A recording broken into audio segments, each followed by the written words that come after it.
Necesitamos volver a aquello que es esencial. Porque el Señor aquí dice nuevo pacto, y este nuevo pacto dice es en mi sangre. En mi sangre. Cuando nosotros vemos en el Antiguo Testamento, la palabra pacto se presenta en varias ocasiones. Es más, nosotros hemos estado, y perdone que estoy un poco más al modo hoy de ir a un modo estudio, pero es importante que nosotros tomemos un tiempito para mirar estas cosas. Cuando vamos al Antiguo Testamento, como hemos estado en estos últimos semanas o meses de desafío bíblico, que hemos estado profundizando mucho en el Antiguo Testamento, nosotros hemos visto que la palabra pacto aparece en varias ocasiones, ¿no es verdad? En Génesis capítulo 17, versículo 7 dice, y estableceré mi pacto entre mí, Dios hablando, y ti, y tus descendencias después de ti, en sus generaciones, por pacto perpetuo. Pero cuando nosotros también vamos a Jeremías capítulo 31, si tú puedes ir, vamos juntamente. Si tú tienes el mismo encabezado que está en la Biblia Reina Valera, ¿qué es lo que dice en el versículo 27? El nuevo pacto, ¿no es cierto? Ahora nosotros vamos al versículo 31. Dice aquí, he aquí vienen días, dice Jehová, en los cuales haré nuevo pacto con la casa de Israel y con la casa de Judá. No como el pacto que hice con sus padres el día que tomé su mano para sacarlos de la tierra de Egipto, porque ellos invalidaron mi pacto, aunque fui yo un marido para ellos, dice Jehová. Pero este es el pacto, mira aquí, que haré con la casa de Israel después de aquellos días, dice Jehová. Daré mi ley en su mente y la escribiré en su corazón, y yo seré a ellos por Dios, y ellos me serán a mí por pueblo, o serán pueblo.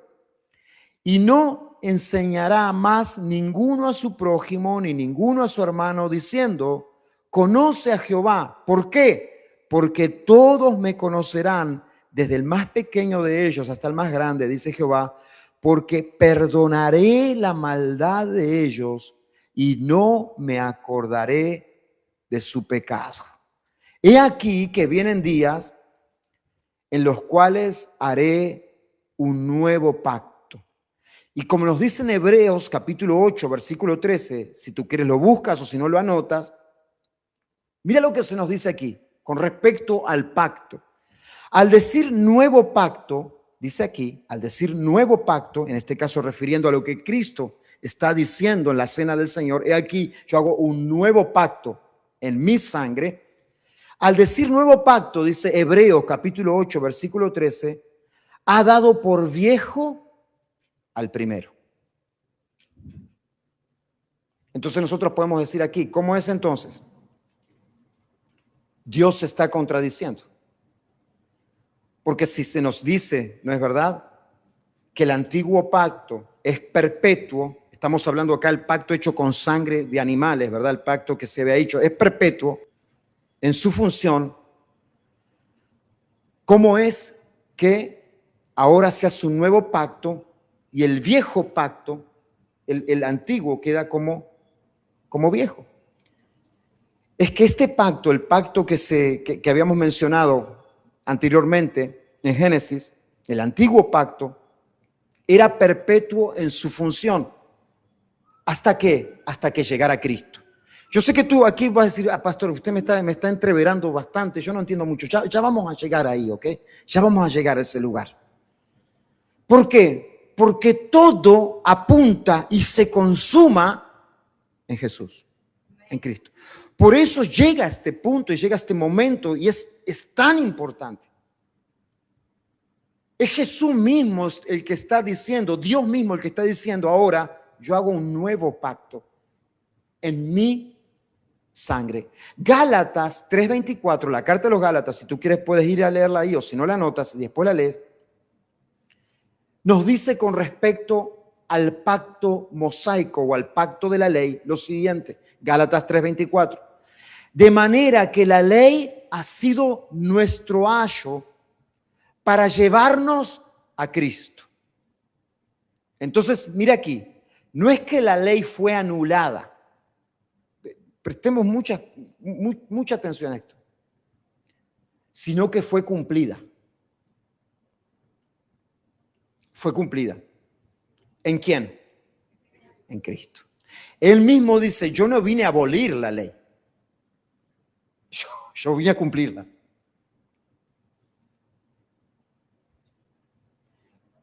La ley es un ayo que te lleva a Cristo. ¿Qué es un ayo? Es como una nodriza. Es como aquel que va instruyendo al niño de pequeño, le va enseñando. Es como un maestro. ¿Cuál es la función de la ley para el ser humano? Bueno, la función de la ley para el ser humano es ser una nodriza, que lo que te muestra, lo que te va diciendo es la incapacidad de tú cumplirla y de yo cumplirla. ¿Acaso ha habido un solo ser humano en toda la existencia de la humanidad que haya podido cumplir la ley de Dios o los mandamientos en su completa cabalidad? No lo ha habido, ni lo habrá, ni uno. No lo ha habido, ni lo habrá. Entonces, ¿qué es lo que te muestra la ley? La ley te muestra, te da evidencia, no podés cumplirla.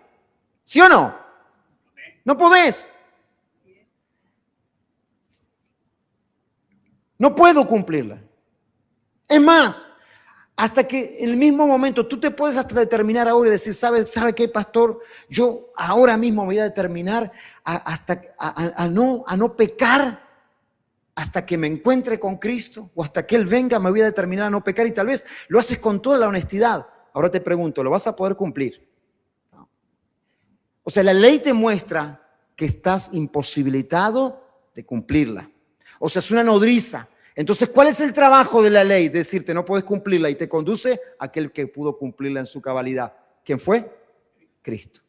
La ley te conduce a Cristo, te dice, no puedes cumplirla y te lleva a Él.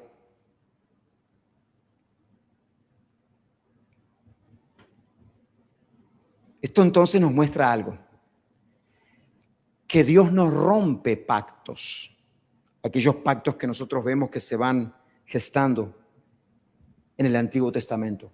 Dios no los rompe, Dios los cumple. Totalmente. Por ejemplo, para que podamos entender un poco más esto aquí, la analogía del matrimonio en cierta manera nos permite comprender un poquito más esto, porque Romanos 7:2, la carta de los Romanos 7:2, nos dice lo siguiente: porque la mujer está sujeta por la ley al marido. ¿Cuántas casadas dicen amén?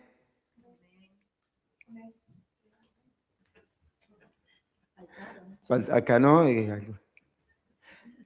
Yo le voy a repetir, no porque yo sea hombre, no me... Porque la mujer casada está sujeta por la ley al marido. Amén. Mientras éste vive.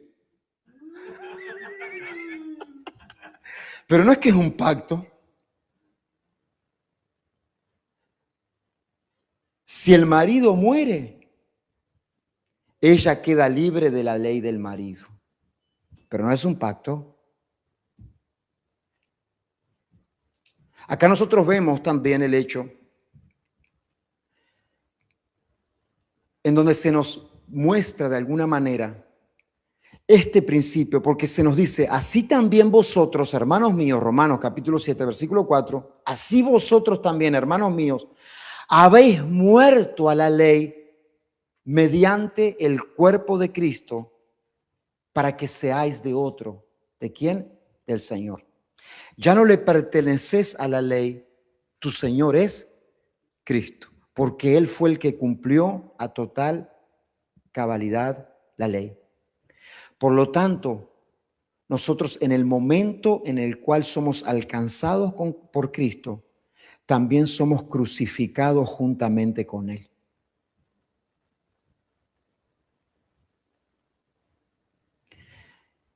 Y si somos crucificados juntamente con Cristo, hemos muerto al pecado para vivir en Cristo.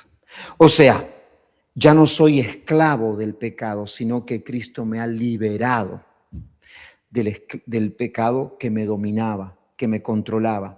Por lo tanto, fui liberado y ahora ya no pertenezco al pecado, pertenezco a Cristo. Él es mi Señor. Ya no soy esclavo del pecado, soy esclavo de Cristo. El pecado no tiene señorío sobre mí. Nosotros sin Cristo servíamos al pecado totalmente sin ningún tipo de restricción, ¿verdad? Si nos agradaba, si no nos agradaba. Ahora no somos esclavos del pecado, sino que somos esclavos de Cristo y hemos sido perdonados y hechos libres por gracia. Por gracia. No por cumplir la ley, sino por la gracia y los méritos de Cristo, quien verdaderamente cumplió la ley. ¿Cómo entonces, de qué forma, cuál es el sello que ratifica que este pacto es verdadero? ¿Cómo yo sé que se está diciendo la verdad con respecto a esto? ¿Qué es lo que me lo demuestra? ¿Qué es lo que evidencia? Porque cuando nosotros vamos al Antiguo Testamento, Dios habla ya sea con Abraham o Dios habla con Moisés, se le aparece a Moisés en la zarza ardiente. Hay formas en las cuales se estaba ratificando que aquel pacto que hacía en ese momento, el pacto que hace con Noé y con la humanidad después del diluvio, ¿se recuerdan? El sello de ese pacto, ¿cuál fue? Que no raería más la tierra ni la humanidad con inundación. ¿Cuál fue el sello del pacto? La evidencia, el arco iris.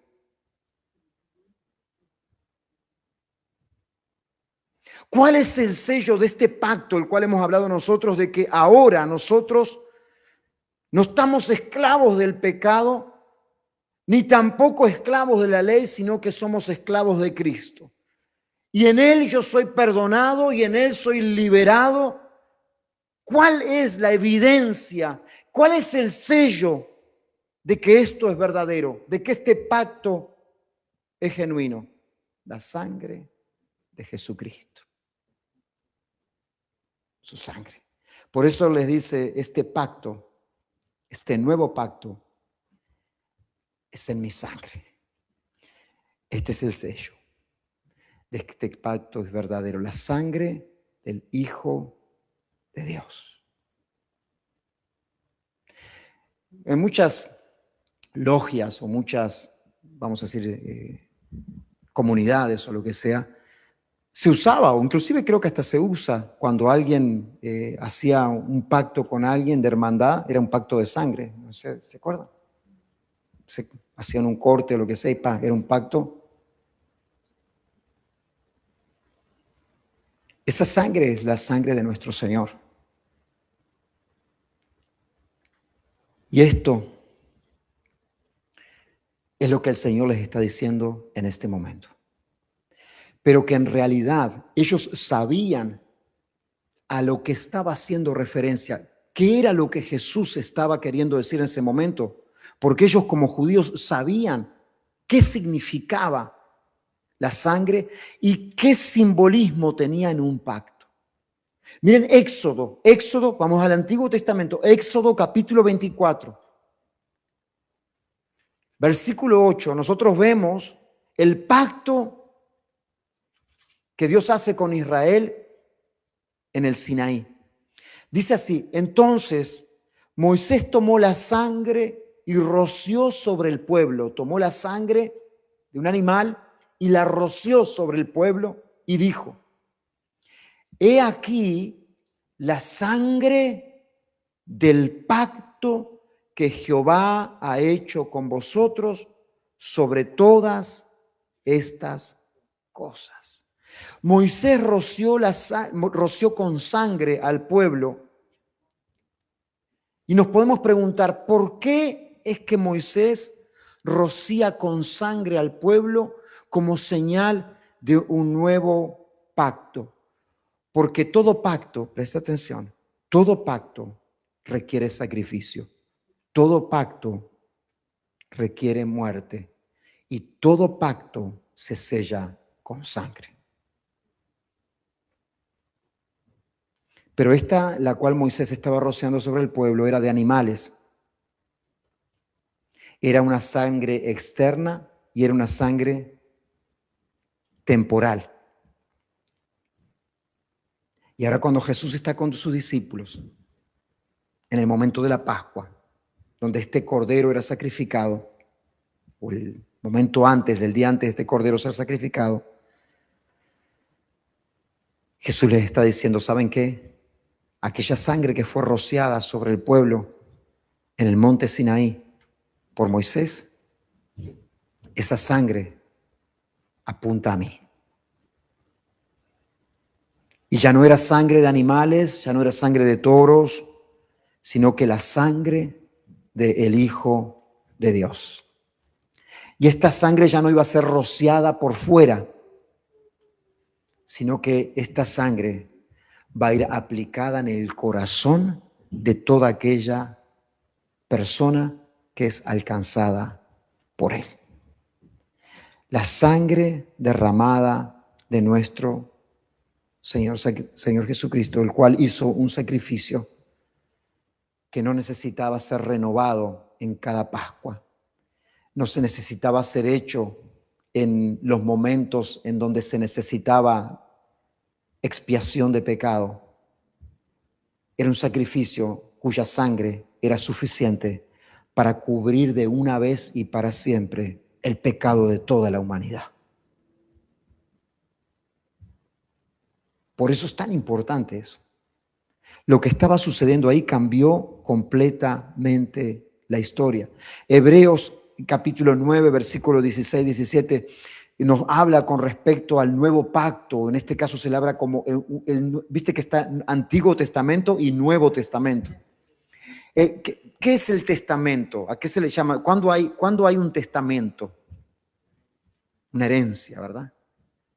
Y para que esa herencia sea recibida, ¿qué tiene que ocurrir? La muerte del testador. Y dice aquí, porque donde hay testamento, Hebreos 9:16, es necesario que intervenga la muerte del testador. Porque el testamento se hace, estoy aquí parafraseando, se hace válido o se confirma con la muerte justamente del testador. Justamente en Hebreos capítulo 9:22 también se dice, y casi todo es purificado según la ley con sangre, y sin derramamiento de sangre no se hace remisión. Yendo un poco más adelante, Hebreos 10, disculpe que esté así yendo, pero para mí es importante que vayamos sobre todas estas cosas. Hebreos 10:4 dice, porque la sangre de los toros y de los machos cabríos no puede quitar los pecados. Y si vamos al versículo 12 dice, pero Cristo, habiendo ofrecido una vez para siempre un solo sacrificio por nuestros pecados. Amén. Una vez y para siempre. Amén. La sangre del nuevo pacto, la sangre derramada de Jesucristo, es suficiente para cubrir los pecados de toda la humanidad y es necesario una sola vez para siempre.